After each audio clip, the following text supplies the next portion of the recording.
இஸ்லாத்தை ஏற்கிறதுனா என்னன்னா அல்லாஹ் முன் சரணடைவது. சரண்டர்னா என்ன தெரியுமா? ஜெயிலில் போய் சரண்டர் ஆனீங்கன்னா வேனில் ஏறுனா ஏறணும்.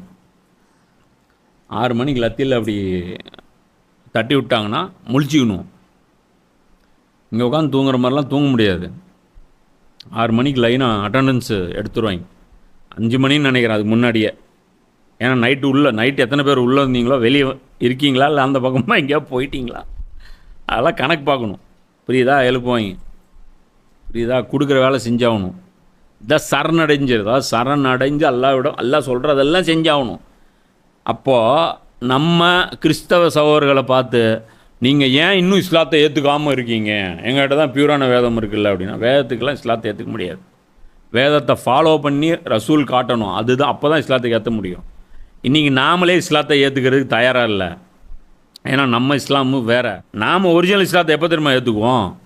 ஈசா நபி இதாண்டா இஸ்லாமுன்னு நமக்கு பாடம் நடத்தணும். அப்போ தான் நாம் ஏற்றுக்குவோம். அது வரைக்கும் முதல்ல நம்ம இஸ்லாத்தை ஏற்றுக்கிறத பற்றி ஃபோக்கஸ் பண்ணுவோம்.